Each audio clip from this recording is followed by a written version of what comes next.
18 வருஷம் ஆச்சு. இன்னி வேற எதுவும் நோய் நொடி இல்லை. மீனாட்சி புண்ணியத்தில் நல்ல மாதிரி இருக்குது. ஆஸ்பத்திரிக்கே போனதுக்கு இல்லை. இப்போ தான் இழக்க ஆரம்பிக்கு. இழப்பு வருது, மூச்சு வாங்குது. இப்போ தான் ஒரு 3-4 மாதம் ஆச்சு, 5 மாதம் ஆச்சு இழப்பு வாங்குது.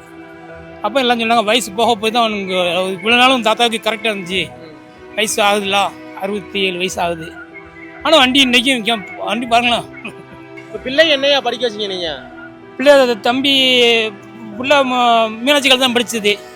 பேரன் பேத்தி பிறந்திருக்காங்க, நல்லா இருக்காங்க. தம்பி ஆந்திராவில் போயிருக்கான். இப்போ தான் ஒரு ஒரு 2 வருஷம் ஆச்சு. என்ன படிக்கிறாப்ல? இப்போ படிச்சுட்டு படிப்பு முடிச்சிட்டாரு. என்ன படிச்சாரு அவர்? Mechanic engineer ராஜபாளையத்தில். இந்த படித்து அவங்களே பள்ளியிலேருந்து கூப்பிட்டு போயிட்டாங்க. இப்போ நல்லா வேலை பார்த்துட்டு நல்லா இருக்காரு. எந்த கட்ட வழக்கம் இல்லை, எனக்கும் எந்த கட்டமும் கிடையாது, அவனுக்கும் இல்லை. நல்லா இருக்கும். அதுக்கு தான் வண்டி ஓடிக்கிட்டு இருக்கு.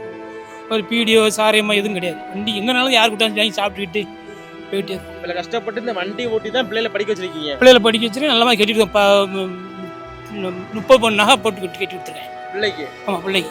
இப்போ பேரம்பத்தியலுக்கு 5 போட்டு கட்டி கொடுத்துருக்கேன். நல்லா இருக்காங்க. நல்லா இருக்கு. மறுபடியும் ஓசூரில் டிஎஸ் கம்பெனியில் வேலை பார்க்காரு. அவரும் நல்லா இருக்காரு, நல்லா வச்சுக்கிட்டாரு. 67 வயசுல உழைக்கிறீங்க. ஆமாம், இன்னைக்கு என் பிள்ளைகிட்ட சொல்லி கொடுப்பேன்.